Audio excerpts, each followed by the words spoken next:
गर्मी में 12 लोगों के ससुराल में एक पंखा। कितनी सुंदर है मेरी छोटी वाली बहू, कहीं किसी की नजर ना लगे। माँ जी, लगेगी भी कैसे, मैंने तो शादी के वक्त ही साक्षी को काला टीका जो लगा दिया था। बहू अब क्या बाहर ही खड़ी रहेगी या अंदर भी आएगी? स्वागत है तेरा तेरे इस 12 लोगों की ससुराल में।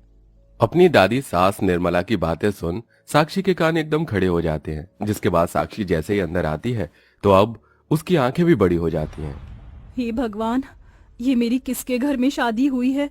यहाँ चिड़ियाघर में 1 2 3 4 5 6, अरे बाप रे बाप, पूरे 12 लोग हैं।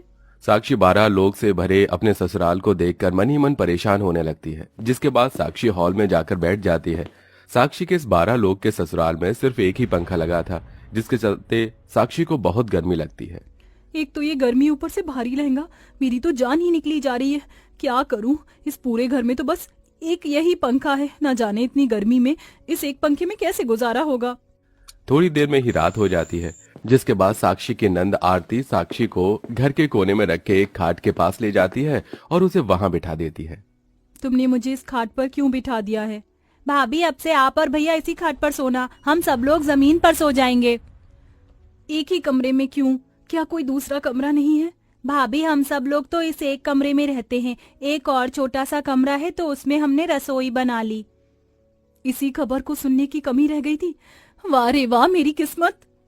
साक्षी अपने पति जय के साथ उस खाट पर ही सो जाती है। घर में सिर्फ एक ही पंखा लगा होता है, जिसके चलते हर किसी को उसकी थोड़ी बहुत ही हवा मिलती है। लेकिन साक्षी को तो वो बहुत थोड़ी हवा भी नसीब नहीं होती और गर्मी से साक्षी रात भर बेचैन होती रहती है। रात के 3 बज गए हैं, लेकिन अभी तक मुझे नींद नहीं आ रही है इस गर्मी में। साक्षी गर्मी में पूरी रात जागती रहती है। अगले दिन होते ही साक्षी उठकर जल्दी से नहा धोकर तैयार हो जाती है और अपनी पहली रसोई की रस्म में लग जाती है। सब्जी तो बन गई है, सब लोग रोटी और चावल कितने खाते हैं क्या आप मुझे बता दीजिए। तुम चावल ये पतीला भरकर बना दो, और रही रोटी तो हर कोई 3-4 रोटी खाता है, तो उसके हिसाब से तुम 50 रोटी बना लो। भगवान, 50 रोटियां? ये इस परिवार का खाना है या गांव भर का? मेरी तो 10 रोटी में ही जान निकल जाएगी। कहाँ मायके में मैं मुश्किल से 4-5 रोटी बनाती थी और कहाँ अब ये 50 रोटियां बनानी होंगी। साक्षी गर्मी से परेशान होकर धीरे धीरे रोटियां बनाना शुरू करती है। वहीं उस एक पंखे का भभका सीधा उस रसोई वाले कमरे में जाता है, जिसके चलते साक्षी थोड़ी देर में ही पसीने से लथपथ हो जाती है। मेरी हिम्मत मारी गई थी जो मैंने शादी के लिए हाँ बोला। साक्षी का ससुराल कहने को बड़ा था, लेकिन काफी गरीब था।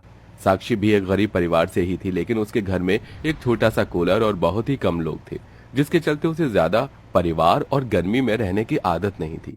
लेकिन यहाँ साक्षी के उसके ससुराल में पहले दिन ही उसकी हालत खराब हो गई थी। बहू, तेरे हाथों में तो अन्नपूर्णा का स्वाद है। कितना अच्छा खाना बनाती है तू। आज के बाद तो सिर्फ मैं साक्षी बहू के हाथ का बना हुआ ही खाना खाऊंगा।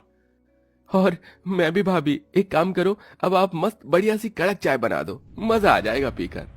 इतनी गर्मी में काम किया है, सोचा थोड़ी देर पंखे की हवा खाऊंगी, लेकिन इन लोगों को तो इतनी गर्मी में भी चाय पीनी है। साक्षी फिर एक बार और गर्मी से परेशान होकर सबके लिए चाय बनाती है। सभी हॉल में बैठकर चाय पीते हैं, जिसके चलते साक्षी को कहीं पर भी पंखे के नीचे बैठने की जगह नहीं मिलती और ऐसे ही रात हो जाती है। लेकिन आज की रात भी साक्षी को नींद नहीं आती। बस अब बहुत हुआ, अब मैं इस गर्मी को और बर्दाश्त नहीं करूंगी। मैं चली बाहर सोने के लिए, कम से कम बाहर की हवा से तो चैन की नींद आएगी मुझे। साक्षी पंखे की हवा न मिलने की वजह से गुस्से में बाहर आंगन में सोने के लिए चली जाती है। लेकिन आंगन में हवा लगने की बजाय साक्षी को मच्छर काटने लगते हैं, जिसके चलते बेचारी फिर से अंदर आ जाती है। आज तो मैंने समय से सारा काम खत्म कर दिया, अब जल्दी से इस पंखे के नीचे सो जाती हूँ। रात को ना सही, कम से कम दिन में तो नींद नसीब हो। साक्षी जैसे ही पंखे के नीचे सोती है, तभी वहां उसका दादा ससुर प्रकाश आ जाता है। अरे बहू, साक्षी बहू, मेरे लिए जल्दी से 5 रोटियां और सिल पर पिसी हुई लाल मिर्च और लहसुन की चटनी बना दे। बेचारी साक्षी गर्मी में फिर रसोई में जाती है और रोटियां बनाकर चटनी पीसने लगती है। जिस तरह से आज ये चटनी पिस रही है, एक दिन देखना ये सभी लोग मुझे भी पीस देंगे। साक्षी का एक कमरे का ससुराल होने की वजह से ना ही तो उसे ठीक से पंखे की हवा मिल पा रही थी और ना ही 2 मिनट के लिए भी प्राइवेसी। सॉरी भाभी, मुझे पता नहीं था कि आप कपड़े बदल रही हो। आरती, तुम्हें दरवाजा खटखटा कर आना चाहिए था। क्या भाभी, आप तो ऐसे कह रही हो जैसे ये बहुत बड़ा बंगला हो और इसके अंदर ढेरों 4 कमरे हों। अरे एक ही तो कमरा है, उसके अंदर भी क्या खटखटा कर आना। आरती की बात सुन साक्षी को गुस्सा तो बहुत आता है, लेकिन वो उससे कुछ नहीं कहती और ऐसे ही कुछ दिन और गुजर जाते हैं। अच्छा हुआ सभी आदमी बाहर चले गए और ये भी आज कीर्तन में गई हुई है। अब आराम से सो सकती हूँ। साक्षी जैसे ही उस पंखे की हवा में सोने के लिए जाती है तो तभी उसकी जेठानी के दोनों बच्चे रोहन और दीप्ति घर में खेलने कूदने लगते हैं, जिसकी आवाज के चलते साक्षी की नींद खराब होने लगती है। एक तो इतने दिनों बाद दिन में नींद मिल रही है और तुम दोनों हो के उसे भी मुझसे छीन रहे हो। बाहर जाकर खेलो, यहाँ क्यों खेल रहे हो? चाची बाहर बहुत गर्मी है, इसलिए हम तो नहीं खेलेंगे। अगर आपको सोना है तो आप बाहर चली जाओ। मन तो कर रहा है इन पिद्दी भर के बच्चों को उठाकर बाहर फेंक दूं, लेकिन क्या करूं, मजबूर हूं। साक्षी अपना गुस्सा कंट्रोल करती है और उन दोनों से कुछ नहीं कहती। सुनिए जी, अब इस 12 लोगों के ससुराल में एक पंखे में मैं नहीं सो सकती। कहीं से भी एक और पंखा लेकर आइए ना। साक्षी तुम जानती भी हो, ये एक पंखा भी हम लोग कितनी मुश्किल से लेकर आए थे। 8 महीने तक हमने इस पंखे की किश्त भरी थी। बस कुछ समय की और बात है, फिर गर्मी का मौसम तो चला ही जाएगा। गर्मी का मौसम है तो क्यों, मैं भी चली जाऊंगी एक दिन इसी गर्मी में। गर्मी में दिन भर काम करना और ठीक से नींद न मिलने की वजह से अब साक्षी की तबीयत खराब होने लगी थी। वहीं गर्मी की वजह से साक्षी के हाथ पैरों पर गर्मी के दाने निकल आए थे। साथ ही साथ अब धीरे धीरे उसके शरीर में पानी की कमी भी होने लगी थी। शरीर में बिल्कुल भी जान नहीं बची है, ना जाने क्यों चक्कर आ रहे हैं, ऊपर से पसीना आता है। गर्मी के चलते मेरा बीपी बहुत ज्यादा लो हो गया है। अरे साक्षी बहू, तू यहाँ बैठी है, चल अब जल्दी से उठ और सबके लिए एक एक कप चाय बना दे। मेरी तबीयत मुझे कुछ ठीक नहीं लग रही है, आज चाय आप किसी और से बनवा लो। तो जैसी चाय तो इस घर में कोई भी नहीं बना सकता। चल उठ जा, ये तबीयत खराब कुछ नहीं होता। अपनी सास की बात सुन साक्षी उठती है और गर्मी में जाकर सबके लिए चाय बनाती है। साक्षी चाय का ट्रे लेकर हॉल में आ ही रही होती है कि तभी अचानक साक्षी को चक्कर आ जाते हैं और वो वहीं बेहोश हो जाती है। अरे हे भगवान, साक्षी को क्या हो गया? साक्षी, साक्षी उठो, तुम ठीक तो हो ना? अरे आप सब लोग भाभी को संभालिए, मैं जल्दी से डॉक्टर को लेकर आता हूँ। विजय भागता हुआ डॉक्टर के पास जाता है और उसे बुलाकर लाता है। डॉक्टर साक्षी का चेकअप करता है। डॉक्टर, क्या हुआ साक्षी को? वो ऐसे अचानक बेहोश कैसे हो गई? आप लोग इतनी लापरवाही कैसे कर सकते हैं? आप देख नहीं रहे, इनके पूरे शरीर पर गर्मी के दाने निकल आए हैं। इतने छोटे से घर में आप इतने लोग रहते हैं और आपके घर में सिर्फ एक ही पंखा है। गर्मी के चलते इनके शरीर में काफी कमजोरी आ गई है। इन्हें हम ग्लूकोज चढ़ा रहे हैं। डॉक्टर की बात सुन सभी लोग साक्षी के लिए परेशान हो जाते हैं। साक्षी 1 हफ्ते तक अस्पताल में एडमिट रहती है, जहां उसे 4 से 5 बोतल ग्लूकोज की बोतल चढ़ती हैं।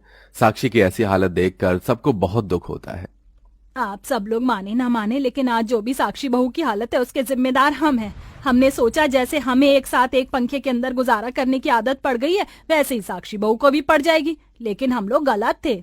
माँ जी बिल्कुल ठीक कह रही हैं, वो बेचारी हमेशा परेशान होती रही और हम उसे नजरअंदाज करते रहे। साक्षी ने मुझसे कहा भी था, लेकिन मैंने उसकी बातों को सुना नहीं। अगर सुन लेता तो आज मेरी साक्षी की ऐसी हालत नहीं होती। भैया आप कुछ भी करिए, लेकिन भाभी के लिए पंखा लेकर आइए। आरती की बात सुन और साक्षी की हालत देख घर में सभी लोग अब थोड़े थोड़े पैसे मिलाते हैं, जिससे जय एक फर्राटेदार पंखा लेकर आता है, जिसकी हवा के सामने बैठकर साक्षी को काफी अच्छा लगता है। साक्षी बहू, हमें माफ कर देना, हमारी वजह से तेरी इतनी बुरी हालत हो गई थी। इसमें आप लोगों की कोई गलती नहीं है, ये सब तो बस गर्मी की वजह से हुआ था। लेकिन अब देखिए हमारे घर में कितना अच्छा पंखा आया है। अब हम में से किसी को भी कभी गर्मी से परेशान होने की कोई जरूरत नहीं होगी। अब साक्षी के साथ साथ सभी लोग फर्राटेदार पंखे और छत पर लगे पंखे की हवा में आराम से रहते हैं, जिससे अब ना ही तो किसी को गर्मी लगती है और ना ही किसी को कोई परेशानी होती है। साथ ही साथ साक्षी भी अपने इस 12 लोगों के ससुराल में खुशी खुशी रहती है।